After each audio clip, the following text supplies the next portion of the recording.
mentioned we had 90 slides, and we're at 44, so we're about halfway there. Let's see, who is next on deck? Jen, if you could pull it.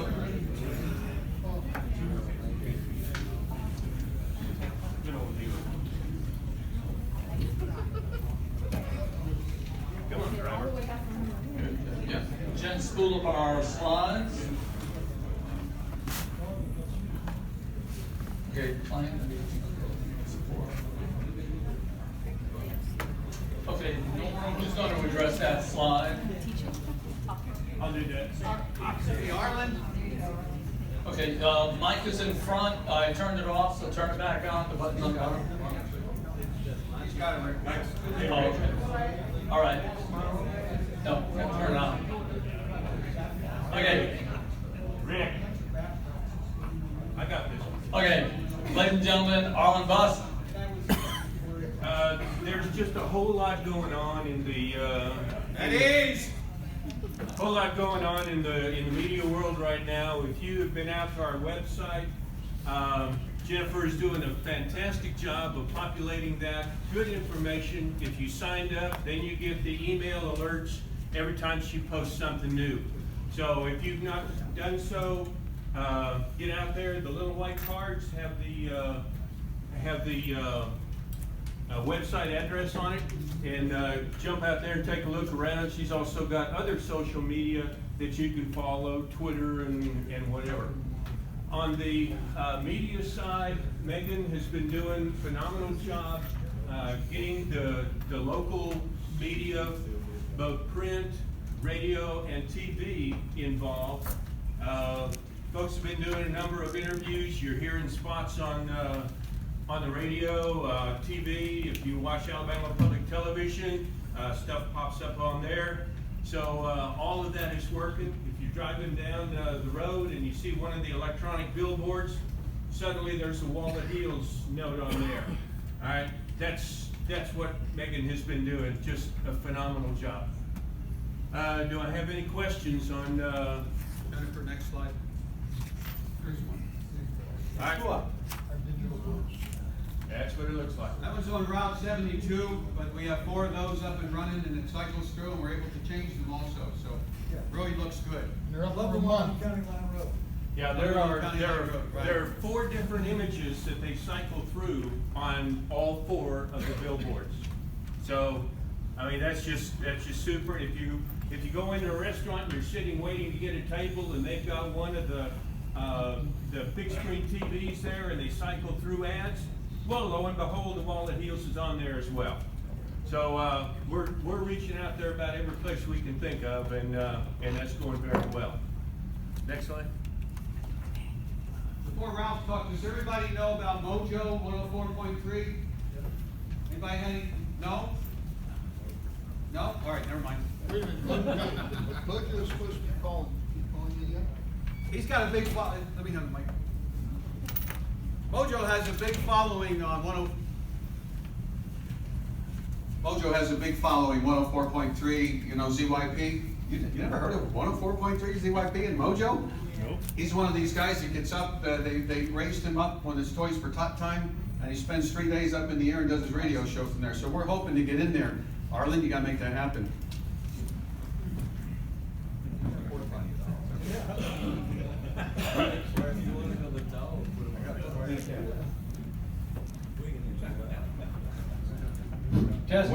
When y'all did the interviews, was that just with one of the TV stations, or is it going to be on all the TV stations? I don't know that it's going to be on all of them, but there are several involved, and you know, John and Charlie are becoming local celebrities. They're going to be on there so much. I was concerned that John's head was going to start swelling, but apparently his cap still fits, so we're all right. Suggestion. Thank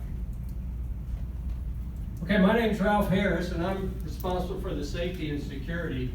How many safety and security officers do we have out here today? Every one of you are. Every one of you, when you're participating, you're going to be part of safety and security. So we need everybody to be part of the process. Okay, what is our role? Our role is maintain the dignity of the site. We're going to do that with observers. We're going to have a number of observers out there. The observers are going to be wearing orange hats. They're going to have a whistle. In the event that you hear a whistle blow, go to the sound of the whistle and render assistance. Okay? At that point, we'll determine what kind of assistance is needed. Orange hats, whistles, name tags. We will have observers positioned at both the north and south entrance, the archway, and the north and south side of the wall itself. We will have radios, so we will be able to communicate with the emergency services that happen to be on site. Okay, so our rules of engagement.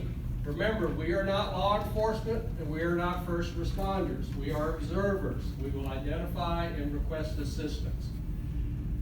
We have some standards of conduct that we want to try to maintain around the site, especially around the wall. We need to be firm, but we need to be polite.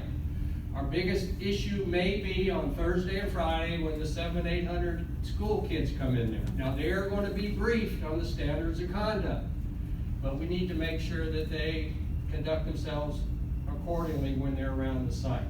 Okay? No alcohol, no weapons. Okay, weapons. I know a lot of people carry concealed. Nobody's going to be searching for weapons. Okay? But the bottom line is officially there's no weapons allowed on the site, city property. Okay? So if you are carrying, and if you do happen to pull that pistol, and let's say in a active shooter situation, you better be prepared for the ramifications. If you put hands on somebody violently, you better be prepared for the ramifications. Okay? You may be held liable for your actions. So let's use some common sense out there in various situations that might occur. Like we mentioned before, law enforcement will be out there 24 hours a day. They will be within about 100 feet of wherever we're at. So if we have a situation, call for assistance, blow the whistle. Everybody go and assist the best you can. Okay? If we have a medical issue, Hensey's going to be there. If we have an emotional issue, then we'll have counselors there. We'll have chaplains there, as was briefed previously. Okay? So we all need to be observers while we're out there.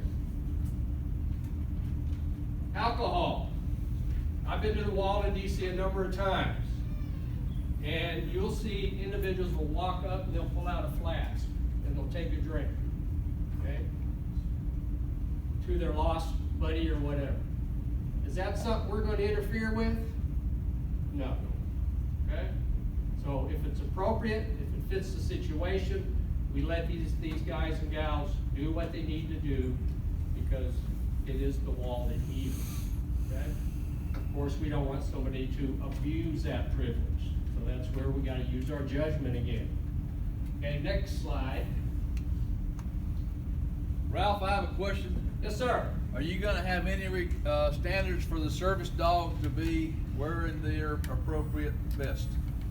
Service dog. Well, again, judgment. Okay. We're gonna have to make a decision. Does it make sense what the person is saying and what they have? Okay. No service peacocks? No service peacocks, chipmunks, or anything like that. Service dog. I don't think we're gonna have that kind of an issue. Okay. But we would hope if there's a service animal, they're going to be identified as service animals, and they're either tagged or they're wearing the appropriate gear, or they have a card that says they're required to have a service animal. Again, let's just use our judgment on that. Okay? My understanding with the service dogs, though, that you really can't question them. Why do you have a service dog? If they've got the service dog identified, no, I wouldn't question. I wouldn't question why do you have it? If ma'am, you've got this dog. Well, it's my service dog. Okay, yeah. fine. If they don't have it identified. Now, if you poop somewhere, you better pick it up. Already talked about medical issue, trouble visitor, disruptive visitors, lost child. We got to be very careful on this. If a parent or guardian comes up to you and says, I've lost my child, then we have to get on the radio and we shut the site down. Nobody in, nobody out until we locate the child. We gotta get a good description. We don't need everybody getting on the radio at the same time asking, what's the description, what's the description, because they'll never get out, okay? So whoever calls lost child, they're the ones that's got to give the description in the last location. Everybody else stay off the radio until it's transmitted. And then we'll locate the child. Now, the other situation we have is, and this happened before, like at Panoply and Big Spring Jam, somebody will get on the radio and says, I have a lost child. You do. All of a sudden, everybody panics. Well, they don't really have a lost child because the child is right there. What you got is a lost guardian, which is totally different. So if you have a child that walks up to you and says, I can't find my daddy, okay, don't get on the radio and say you have a lost child. Say you have a lost guardian, and you escort the child to the operations tent. And then we'll get them together, okay? Now that happened, hadn't we, Sandy? Causes a lot of problems. So make sure you know the difference. Active shooter, we already talked about, Ziploc bags, etc. Of the 44 shifts for safety and security, I've got all of them covered. I'm about 95% filled on personnel. I really, really appreciate the fact that these groups have signed up. If you are representing a group and you're here today, pick up your passes if you can get them to your volunteers today. That way, we don't have to mess around with them the day that they show up. Okay? A question was brought up about bags. Okay, we are not searching people when they come into the venue. Okay? We're not going to do that. Law enforcement can't do that either. Okay? Fourth Amendment. Generally, what you see at Panoply, at Big Spring Jam, these other things, is a security company that gets hired to inspect the bags, identify the contraband, then they call law enforcement over, and then they deal with it. We're not doing that. Okay? We're not doing that. Any questions on safety and security? There's no canine sniffers out there? HPD is taking care of security. So whether they're going to bring a dog out there or not in advance before the VIPs or whatever, they're dealing with security. Sir? Well, when, like, people come into work and they're gonna be there for 4 hours, they might bring a backpack with them. So we are going to place backpacks where? All right, when you report in for your shift, you'll go into the headquarters to make sure they know you're here. We'll have a place in the ops center to put bags. There's a policeman there full-time, plus our staff's there full-time. Not gonna be an issue. You'll have a place to put something down. Also, in the headquarters is first aid. You know, we'll have a box in there for basic first aid. Hepsi will be on site during most of the day. During the night hours, they'll be on call. So, okay? The last thing. For the escort on the 30th, it's predominantly a motorcycle event. We're going to gather at Redstone Harley-Davidson between 08 and 1000 in the morning. We're going to have a meet and greet of all the riders, Vietnam vets, and hopefully the Medal of Honor recipients as well. Sandra from here is, raise your hand. She has graciously volunteered to handle the meet and greet, getting the donuts, making sure the coffee's there, everything we need to do to make it a nice event. So we're going to gather between 08 and 1000. 1000 will have a safety briefing. At this point, it looks like up to 50 Vietnam vets riding motorcycles will be doing the escort of the van. The rest of us, the support riders, are going to leave about 30 minutes prior. We're going to go to John Hunt Park and we're going to set up a flag line. So when the trailer comes into John Hunt Park, there'll be a flag line on both sides of the road. That's the tentative plan, and it is right now. If you would like to be part of the reception, you need to be at John Hunt Park around 11 o'clock, not any later than 11 o'clock, because the wall's going to come in there between 11 and 11:30. Okay? And we're going to put out a little bit more about the reception once we work out some details. Any questions? So Ralph, I gave her the free 10 dozen Dunkin' Donuts. You buy one, you get 10, so we should have plenty of donuts. We're gonna have bios for our Medal of Honor recipients on the table out there for our folks. It's gonna be a real nice event there. So you'll have a chance to meet the Medal of Honor recipients there, as well as at the John Hunt Park at 11:30. Once the escorts arrive, there'll be some time there. There's also the luncheon right after. If you really want to talk to these gentlemen, you need to do it then, because some of them have other things they have to go to and will be leaving that afternoon. Next slide. We've already talked about volunteerism. Again, thank you very, very, very much for all that you've done to help us promote that. Like you said, we're over 80% now, and I have no doubt we're going to get there. So just be flexible when you report for your shifts. You may not get to do it. You may not get to drive the cart like you think you were. Next one. Do we have, Ray, do we have your slides in the deck too at all? Yes. Okay. One last thought, just going back to, we basically covered the things we wanted to just make you aware of. Don't forget, if you can come on the 31st at 6 o'clock. Really important that you do that. Other places they've gone to, they had, for example, students on schedule. I went to Cookville, and I was out there with the lady that came with the wall. No students showed up. And on the phone the other day, I told this guy, you don't know what you're dealing with. These people are fantastic. The city with their engineers, the highest per capita PhDs in this area, really large volume of veterans in this area. This is a military town, and we're just so excited, and the excitement's growing as we get there. So next slide, we'll see who's up next. Next slide. Next slide. We took the forms out of this, not to bore you to tears. Go ahead, keep going. All right, here we go. It's Laura.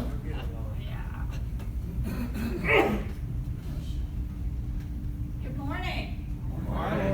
All right. Seen my face for, what, 9 times now? Education. We have a bus arriving every 20 minutes. So, yes, student guides are desperately needed. For the first bus slot on November the 1st, we actually have 3 buses arriving at the same time because of logistic issues that had to be mitigated out. So what's gonna happen then? We will unload each school bus. We will put a colored armband that matches the color that we're gonna stick on the school bus. And we're gonna have the lead student guide wearing almost the same color as the students on van. They will also be issued a balloon and a flag so that we can track where the school is by visually looking, and that the students know which one to follow. So, if you see a student, you're gonna see an armband. That color will lead you back to, the teachers have also been asked to wear the same color. And the guide will be wearing the same color. So if you have a lost child, there's some color coding that will guide you back to the proper school, the proper teacher, and the proper bus. If the child's a student. Yes, if the child is a student, part of this program. We will meet the bus when it goes to the unload station, and we will be putting an armband that are numbered on each of the students on that bus, and we will make sure the proper students get on the right bus going home. Okay, I know a lot of y'all are going to be doing the security stuff, so the students that are part of this, they will have an armband on. Yes? Will the groups of students that arrive, are they gonna have chaperones with them in addition? Yes, the schools are sending at least 1 teacher per bus and 2 to 3 additional chaperones. Laura, how are we handling homeschool groups?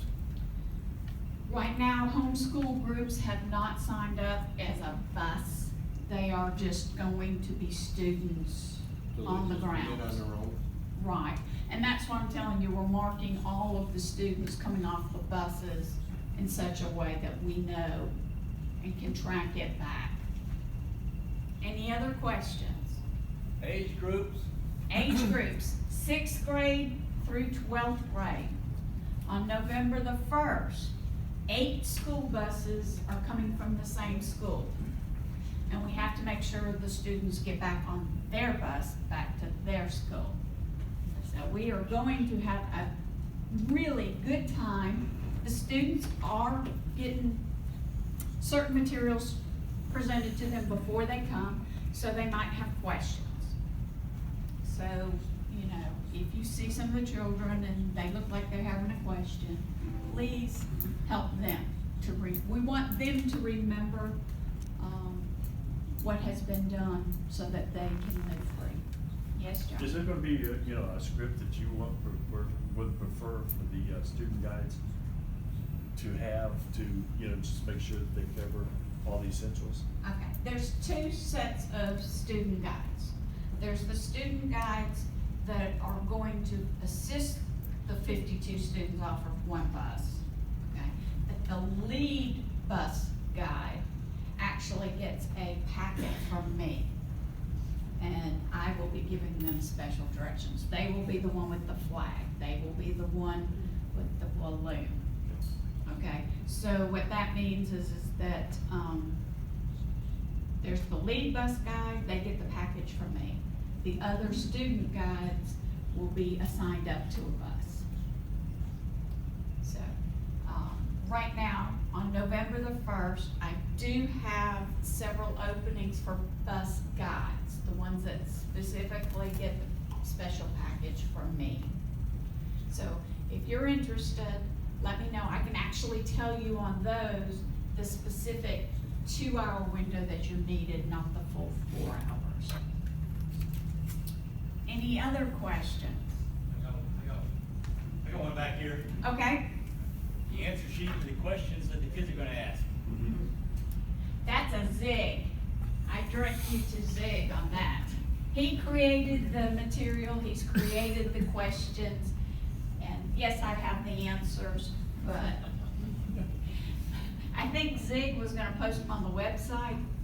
No, he didn't post the answers. Not the answers. Well, if you're a guide, and a kid asks you a question, Yes. Yes, it'd be nice to know the answer so we can respond correctly. yes. That is a great point. Zig and I will figure out which one of us is gonna get the answer sheet. I'll talk about Yeah. that. Yeah. I'll talk about that. It was brought up. The teachers don't want you to give them the answers ahead of time. But yes, we will address that. Laura? Yes. Yeah, that's my comment. If they ask one of the questions that's off that list, my answer's gonna be, that's a question to which you should know the answer, either already or after you get through the education tent. Or maybe we go through the answer sheet and identify what area in the JC building they need to go look at. In other words, you tell them, go look at panel 5. Well, Hal, why don't you just volunteer, come over there and sit there all day long and answer those questions? Because I'm a student guide. He has a bus. He's my. So he's- anyway, no, but what I would say to the students is, any other question, I'll answer as well as I can. Yes. Correct. Correct. Like I said, they've all had material taught to them in their classrooms. And so they might have additional questions. A lot of them are already interviewing veterans and writing up their essays. In fact, I have a couple of essays to hand off to the media. Redstone Rocket had asked for 2 essays, so I have those. Yes, sir. One of the comments ought to be, if they ask the question at the beginning, say, ask me that question after you've gone through everything, because when you get done, you should have all the answers. Well, my understanding from Zig is they're not gonna be given the question sheet until they enter the JC's building. Okay, they're not gonna be issued the question sheet when they get their armband. So that will be confined into that building. And, so, we have school bus coming every 20 minutes, which means we have a school bus leaving every 20 minutes or so. So, if you see a student with an armband on, they belong to the education program. Any other questions? Yes, ma'am. Or how long are they gonna be on the ground from the time they leave the bus to the time they, get back on? Okay, so that's a very good question. And gonna repeat the question. The question was, how long will the students be on the ground? It depends. There are certain buses that we are providing lunch for them.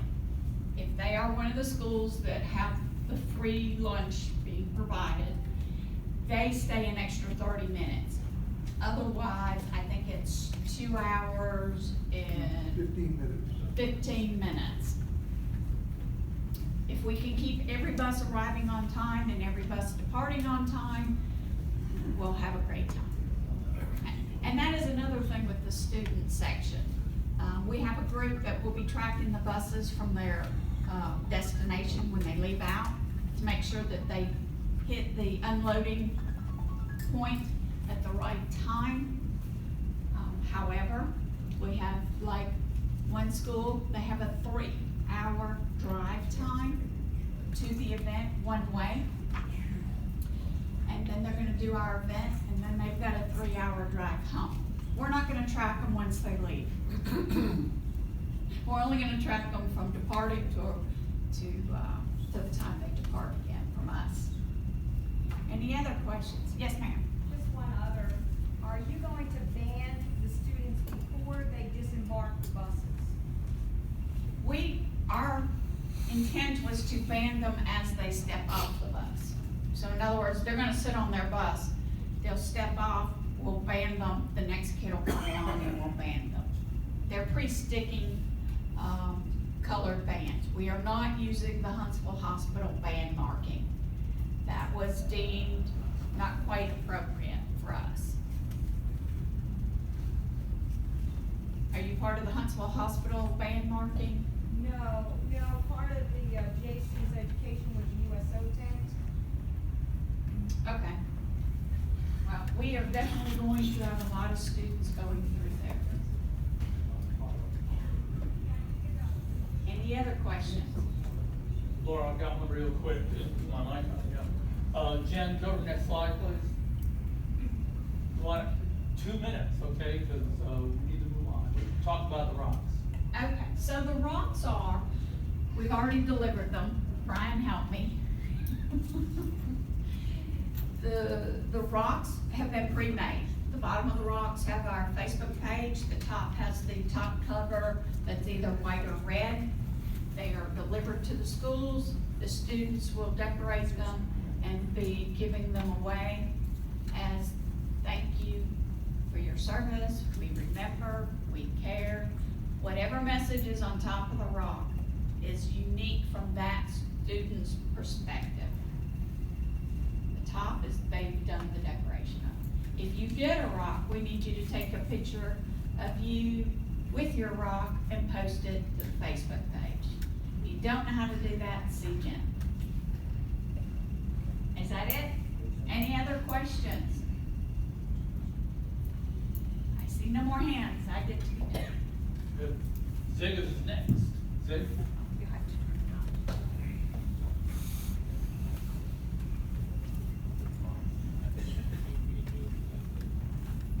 Beverly? 101. On the bottom. On the bottom right.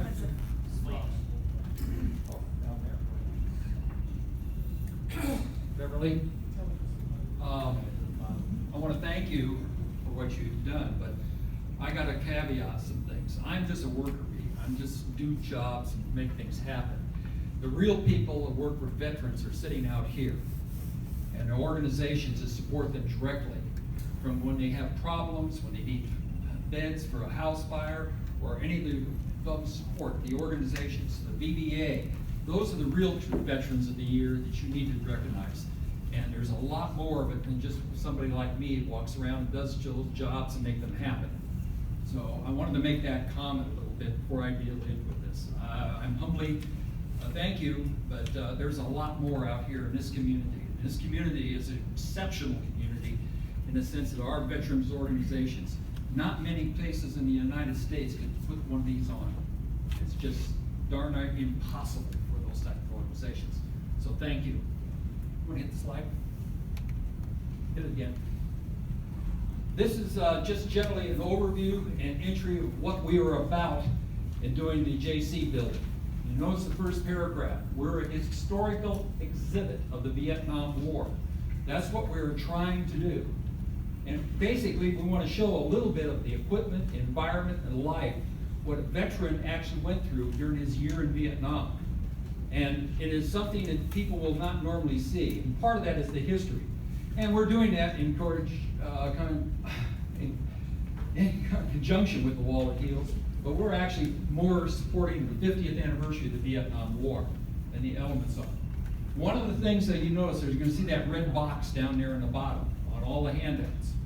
And key here is when people come in, you're looking at historical displays, some original equipment, the real things.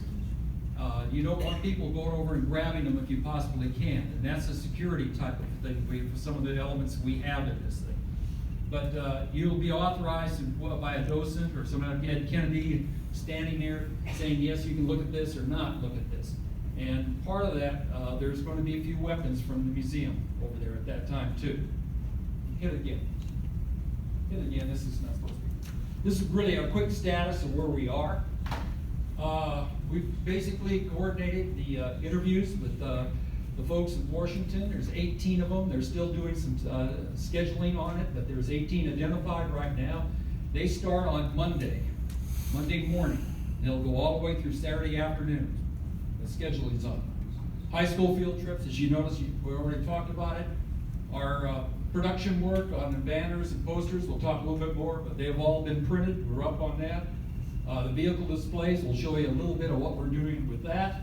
And our 3 November lecture series, I'll show you specifically what we're doing with that. And again, this is our overall brochure for hours and time. You notice that our times, make sure this thing works. Up here for November 1st, 2nd, 3rd, and 4th. We'll be open all 4 days. A couple of partial days in there because we have some conflicts, but the elements on it. On Saturday, the schedule right now is for 3 speakers, 4 in the morning. 1, General Stewart. General Bob Stewart is going to be speaking, and he is, if you don't know who he is, the first Army NASA astronaut. He also had spent a little time in Vietnam flying Hueys. So it'll be very interesting talking with him. At over the noon hour, we're going to have a ceremony honoring veterans. Joe Galloway is going to be our speaker. And also we'll have a white table and elements on that for celebrating that information. In the afternoon, General Stringham. If you're not familiar with General Stringham, he is also a very interesting person. He's one of the original special ops people. And if you don't know what a Mike Force is, he'll tell you about it. And he'll also probably tell you that the John Wayne movie on Vietnam was a copy and taken from his information running the Mike Force. Also, at about 11, oops, back up. Over the lunch hour, there will be a veterans lunch there in the museum area back there. It's not going to be well advertised, but it'll be hot dog lunch like we normally have over there. So it'll be available for veterans and volunteers at that time.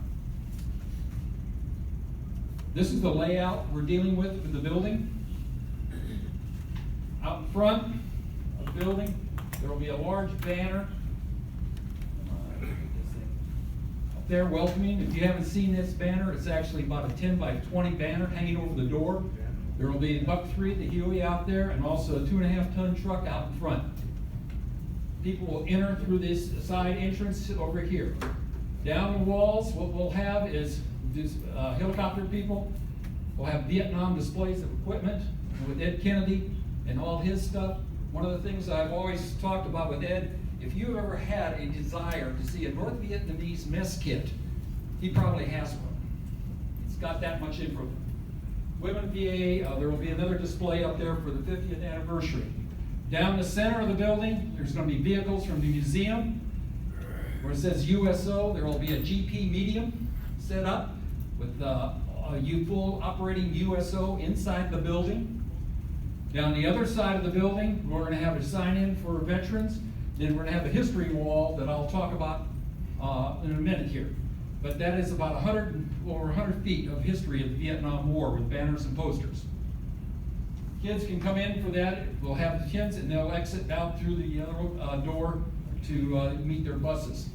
The lecture hall is at the back half of the building. There's a divider of the building, about 1/3, 2/3 on the building. We'll have that set up with a white table and for everything on Saturday at that time. This is what the history wall is going to look like. If you haven't seen anything, I've showed you banners and posters before, but there will be large banners hung from the ceiling in a chronological order from left to right across it. Like this one happens to be President Johnson of the build-up 65, 68. There will be posters now spanning it, like for this is draft, air mobile operations type of things. The table in front. There's going to be about 40 of these posters. There's 9 of these banners that go along that wall. So you'll have time to look at that and answer different questions. The key also on the education side of the house, where we talked about questions, we'll talk about that in a minute. All the answers to those questions were on the white banners. So they're taken directly from the banners. The white banners are on the education website. Yes, they are posted. You got the early version of those. They're all posted on the education website. But on the posters, like I said, there's over 40 of those right now. You know, so if you want to know something about a chaplain or a K-9 or a riverine operations or medical, there's posters for those type of subjects. Vehicles from the museum. This is the plan right now to move in for the center of the building. You can see everything on there from the trucks, the Jeeps, mule. We're going to try roll in push in a 114 over there for an APC. The 113 APC was desert camouflage, so we couldn't use that one. This one is actually Vietnam camouflage. The Vietnam Museum is, Veterans Museum is putting all this together for Randy. This is an example of the student visitors guide. I passed some of them out to give you an idea. There's also a teacher's guide with some different wording on it. Again, this is welcoming them to the exhibits in the museum at that time. It basically refers to this as a historical evidence exhibit for that. Again, respecting the historical stuff you don't touch.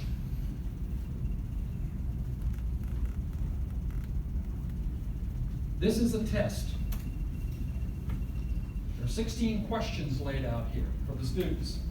The idea is that they'll only answer maybe 2, maybe 3 of these questions as a learning exhibit for the time they have here. Now, how many of you around here right now can answer all 16 of those questions? I'll give you a quick and easy one. What was the percent of draftees in the Vietnam War compared to the entire force? Anybody know? Give me a number. 28%. 40% over there. Anybody else? 28%. 28% over there. Do I hear 5, 4, 3? The actual number was 25%. Only 25% of the people serving over there were draftees. That's an official number from the Egyptians of Foreign Wars. But that's the type of questions we got asking. And another thing, just think, through 65, through 68, the buildup went over 500,000 people in country. In 1972, at the end of 72, how many were there left in country? 24,000. Dropped out that way. So there's a lot of things that people don't realize, and the draftees and different elements on it. But these are the questions to talk about, and we put it for you. And we have the answers to these, all these questions, and the teachers will be providing that information. This is the team that's worked on this over the last 6 months. Ed Kennedy, and collector, Janet Marino, and all the elements that she does. Larry Bear, right over here. Rick Summers has had to back off here quite a bit since his wife died. And just if you haven't heard, he was in for a heart operation yesterday. I haven't heard the details, but he had open heart yesterday. Any questions? Yes, sir. This is, according to the flow, they do this after they've been to the wall itself. Correct. They go through the education center, then the wall, then the JC building, then they leave. Right. I've got them, supposedly I'll have them for 40 minutes in the building. And that time schedule will probably be as good as the first bus. Yeah. Yes, sir. Jake, I want to mention that the museum will be open at the same hours as the JC building during the period that the wall's here. Norm, here? Norm? Are we having, still having the trolley from the 50th down to the museum? Is it still go? I was gonna talk to them after this, we'll let you know. And we may have a trolley to get you from the JC's building to the museum and back, so we're working on this right now. Yeah, and all the interviews that, you'll be told, all the interviews will be over in the museum. They'll be in the conference room in the museum. No more questions? Oh, got one more question, Cindy. Jake, where is the luncheon gonna be? It'll be in the JC building right now. Probably we're in lecture hall area, but might move it over into the small room on the side, just because of traffic control. At one time, there was talk about having tickets. It got to be a little bit logistically difficult to do that. So it's basically gonna be first come, first serve, come on in, meet, greet, and get a hot dog and a Coke and pass on. Janet? So just to clarify, the lunch will be served from 12:30 only until 1:30. Yeah. It'll be served for 1 hour. Any other questions? Next. Okay, Rick's up next. Next slide. This is our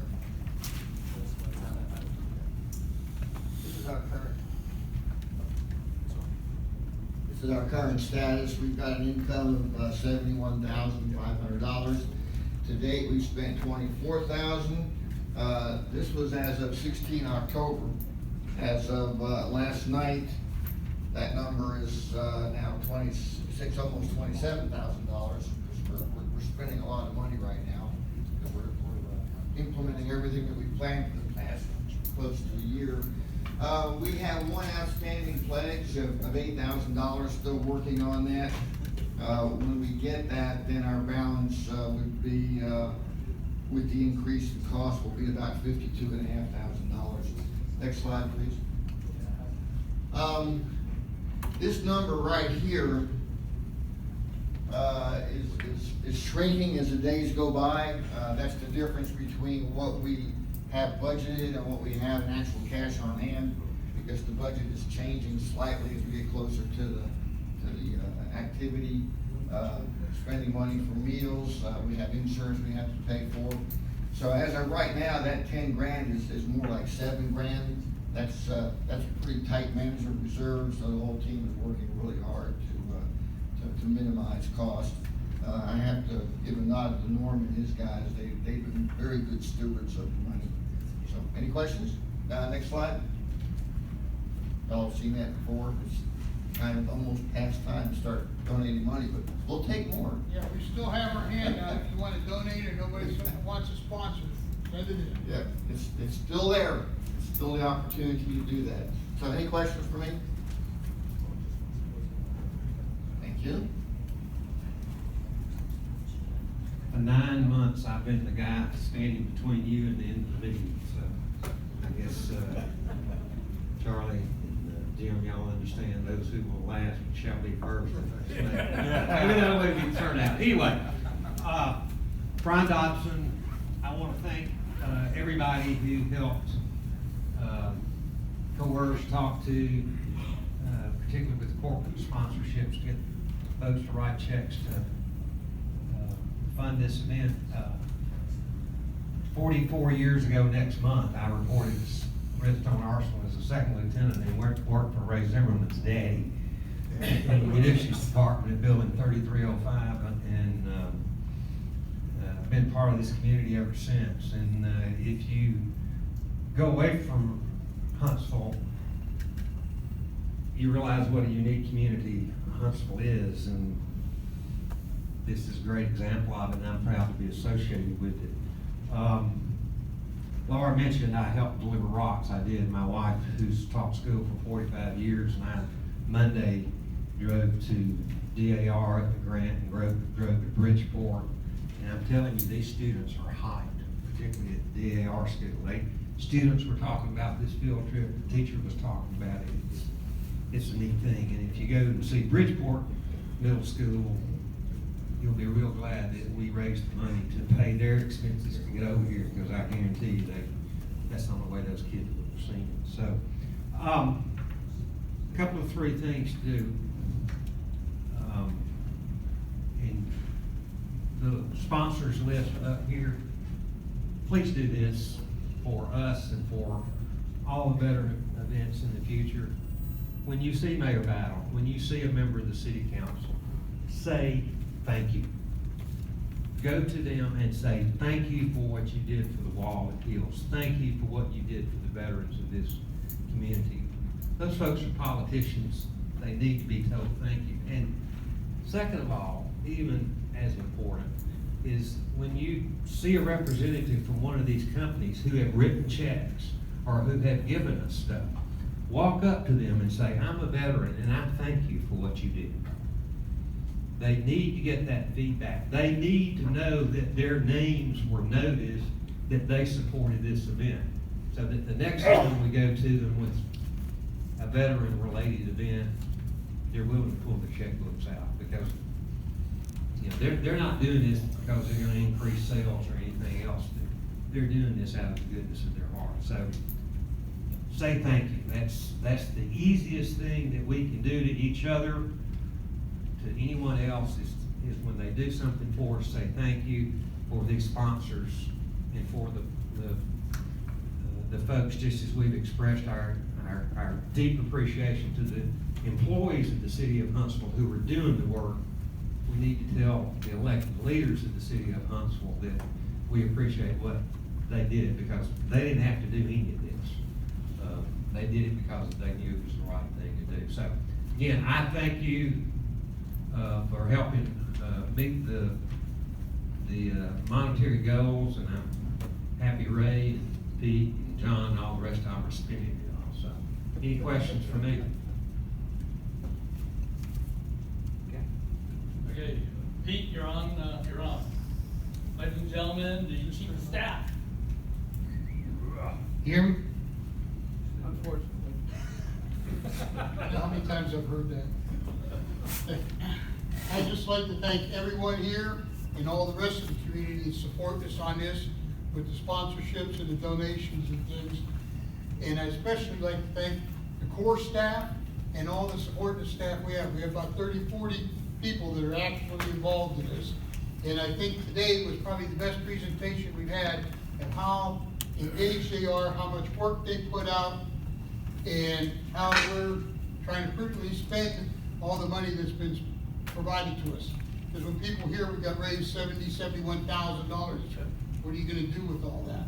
Well, when you look at what's involved in this event, the magnitude of it and the professionalism put into it, I think it's gonna be probably the best event that the Vietnam Veterans Memorial Fund has had a chance to host down here with us. And I'd like to thank all our sponsors specifically on that. My job's been made easy because these guys and their staff take care of everything. All John and I have to do is say, well, what about this or what about that? And we'll usually have an answer within 6 to 8 hours and something changing. So again, my hat's off to all you guys, and we'll see you at the wall. If you got anybody in your organizations, families or whatever, put the word out if they haven't heard it. Because believe me, Norm told me he's talked to people that we didn't know this wall's come to town. You know, we've been doing this for what, 18 months now? We've got a lot of PR out there, visual signs, handouts, Jen and her website, which is amazing. And so keep putting the word out for us, and we'll see you all at the wall. If you've got any questions on operations, logistics stuff, get hold of me or Norm. Let John go. He's handling the VIP stuff, and he probably gets 200 emails a day, because I get some days, I swear, 100. So call me or call Norm if we need finance and stuff. But try to follow it through me so I know what's going on, so I'm not saying, what? You know, we don't need to spend that kind of money. Because we're down, like Ray said, we're down to a very small management reserve right now. And we need some more money because we'll have after action bills, as well as we want to do some other things for the community here too. So, any questions for me? Excuse me, one thing. I would especially like to thank David and Eric and all the guys from down in Huntsville and the Public Parks and Recreation. Norm and I met with John Hamilton, the city administrator or city manager yesterday. I mean, we've gotten so much support from the city, it's just unbelievable, as well as from Twth here. You know, you've been here for the whole 18 months with us, and Twth has really done amazing things for us, as well as the city, so. Warren, what do you got? I have a quick question I on have a the, fast answer. the ones that are gonna be interviewed, have you notified them yet, or do you have a list? John, you want anything now? Is it? Yeah, they were hello. Most, I think, have been notified, but maybe a few not. The team from Washington is out in Las Vegas this week. So I got a phone call into them, and I'll be following up on Monday to make sure everybody was interviewed. I know one that wasn't contacted, and I don't know if there's more. That's what I gotta check on. But I've talked to Brian on that and up in Washington, and that's all supposed to be rectified by Monday.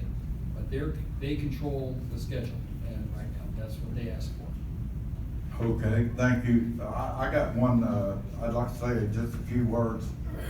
RVBA Chapter 1067 is the host organization for the Walnut Hills coming.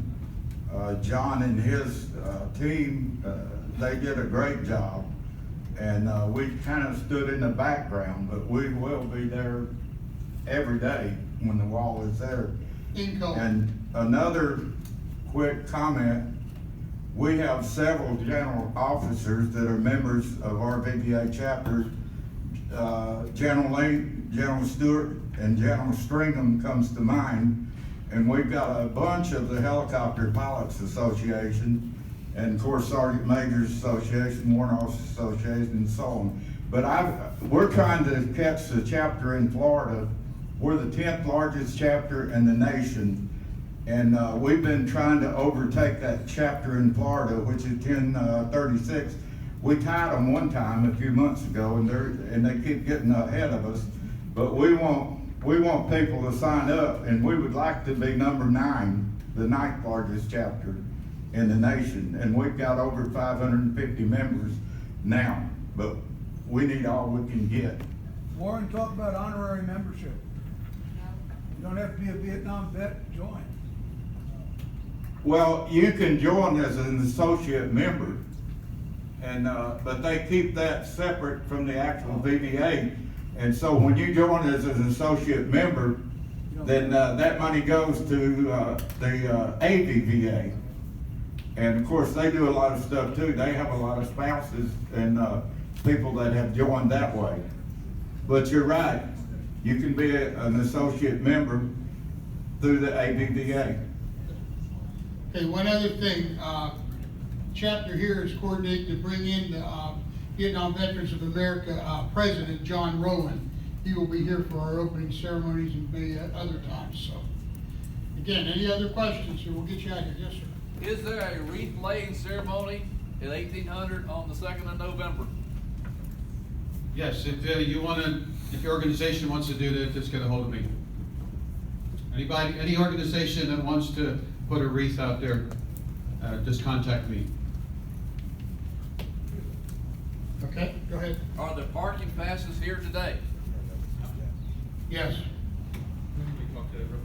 Listen, we know it's getting late, so here's the deal. On the 31st, we will also have set up in the headquarters, the Ops Center, the same thing we're going to do today. If you don't want to get your parking pass and badge today, you can do it on the 31st, or you can do it today.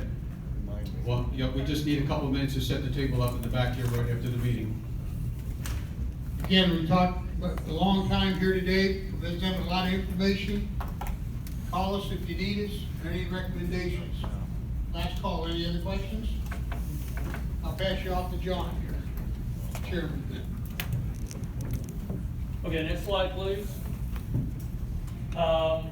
Folks, I want our core committee members to stand one last time, and folks, let's give them a round of applause. They've been really working hard. Thank you so much. Next slide. I'm going to get you out of here shortly. That's our org chart. Next slide. Okay, we're 12 days away. training and orient, these are dates that I want you to remember, or these important facts. 12 days away from our, the wall horizon training and orientation. Mark that in your calendar, 6 p.m., October 31st. Pick up your hats, lanyards, and IDs after the meeting, or as Norm said, on the 31st. Be on time for your shift, sign all the paperwork, and then see you at the wall. Question. Yeah, 30 minutes early. Training had to take place. Okay, the training is. Norm, where's the training gonna take place on the 31st? What's that? Training on the 31st. At the wall. You show up there that night, we'll be out at the wall. The folks that run this from Washington will be there. You'll see, we'll be out, the wall will be built, and it'll be right out there at the wall. Remember, this is just like Vietnam, rain or shine. Folks, pick up the material over here. These are the posters, banners, and everything else.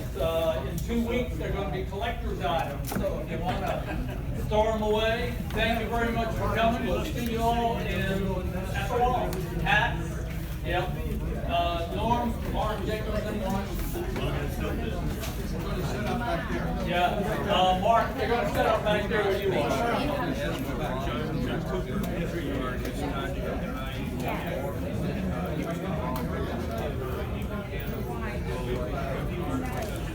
What ended up happening was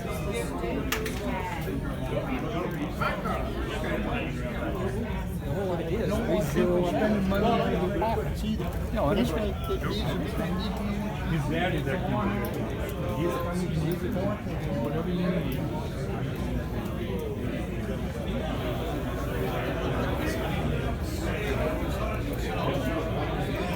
Yes, sir. Good deal. Nice to meet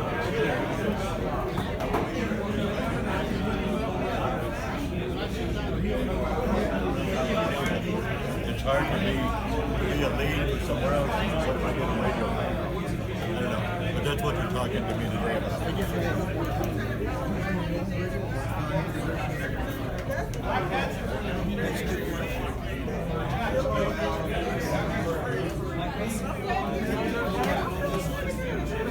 Set up.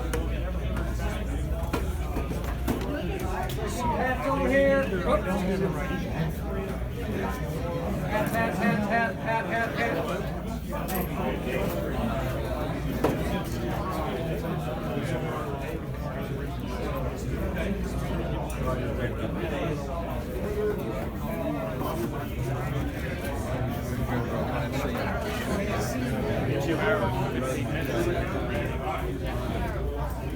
Be a city administrator, I mean, you gotta.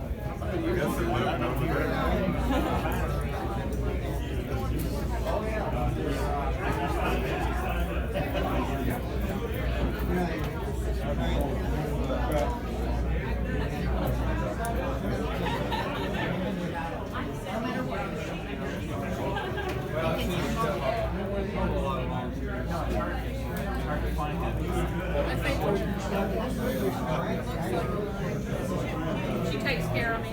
I have.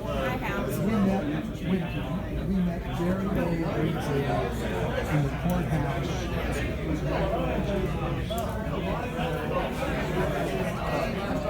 So I'm also the guy who sent me an email a while ago and then dropped off the email about what he did at Huntsville.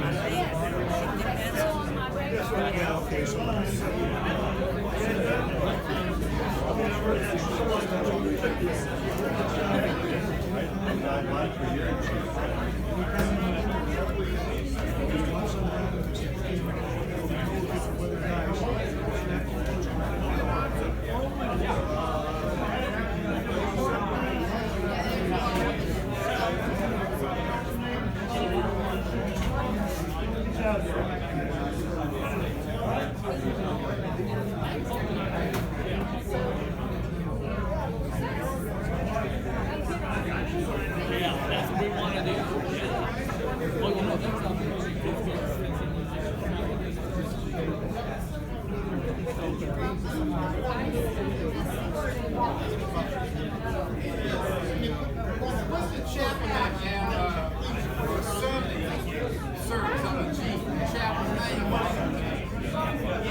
We don't have his contact information, do we? Okay, you just give me your contact.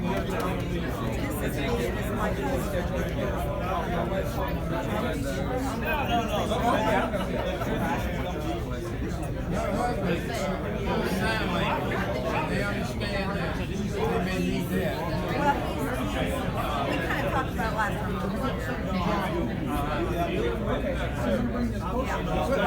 Right. Yeah, we were gonna get the rest of the information today and you would come. But I didn't know it or not.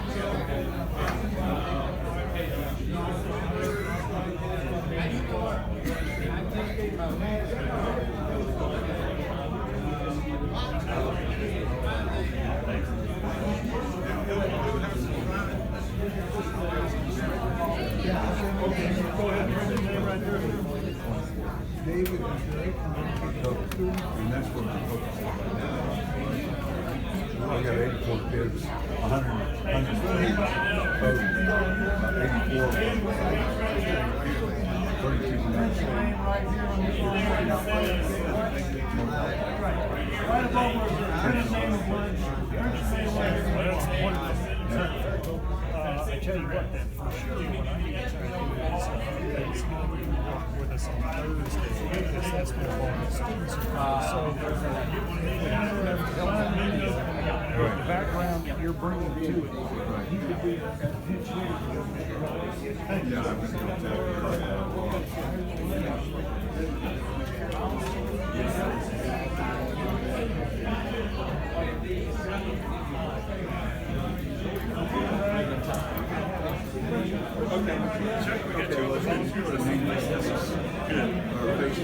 All right. I'm glad to see you there.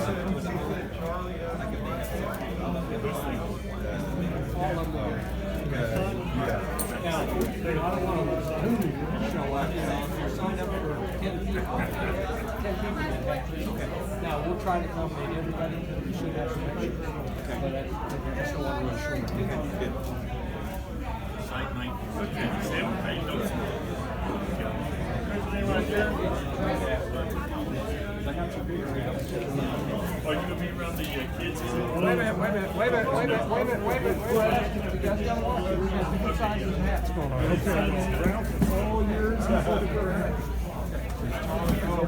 I got my from Harlan. I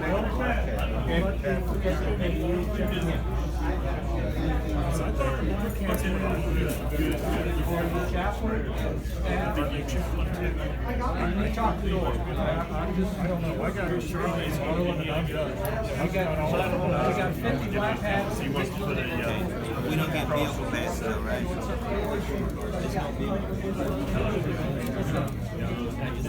Thank you very much. Here you go, Christian.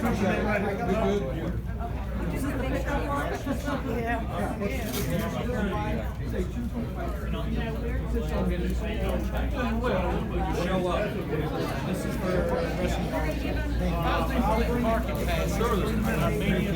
Rick, are you doing these? I'm just helping break it out so they don't all stick together. Print his name on it. Thank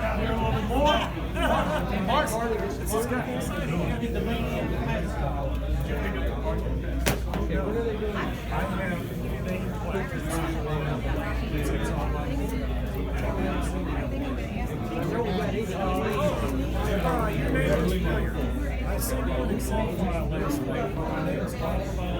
If you're a volunteer for the event, it's a good idea. You got anybody that's got a big basket? Hurry up and wait. Yeah. Okay, so you didn't get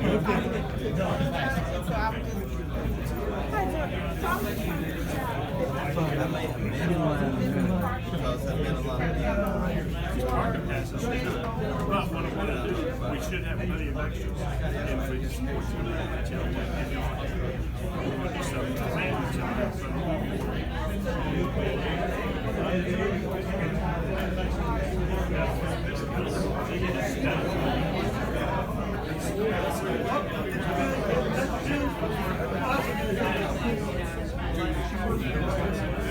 do I need to make signs?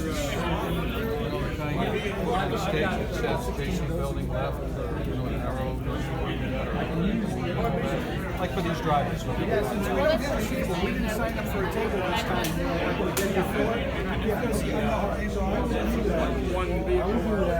One plus or minus a vehicle. Asking the general to notify them. And I think the idea of lumping those all together with citation program, Yeah. that takes out all that verbal. Yeah. People respect whatever results you all. Exactly. Yeah. Well, You know, he's done enough. I just gotta go home and find it. I'll try to do that today. Okay. Keep forgetting. Richard, thank you very much. Okay, make sure that Norm knows you guys, okay? Got it. Okay, now, you did have to pay for Norm, right? Okay, if you could do a face-to-face with Norm. You did? Yeah, that's just to make sure, because when we put down the list, we said he didn't know you guys, and you guys were with the original Dave's Connie team. That's right. So that's why I want you guys to meet Norm and make sure whoever you want for.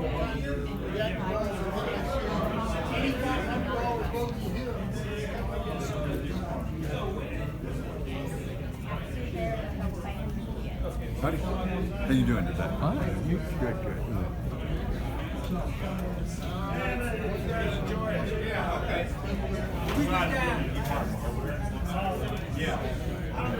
We just got something added to our plate, guys. We're gonna need 2 people for an 8-hour shift to manage a law. When people come in, they're gonna say, I served in Vietnam, and the name, they'll get a sticker and then put it in place. So help me round up 2 people per shift. 8-hour shift. No, you and I know. So all they're doing is keeping track of the people that sign up to put their name up on the wall. We got enough people to do that. I'm just telling you, so if you know some extra people that can help us do that. They said you would have the black hats. No, I'm a chaplain team are supposed to wear black hats. Yeah, I got the cross. I'm gonna get the black hat.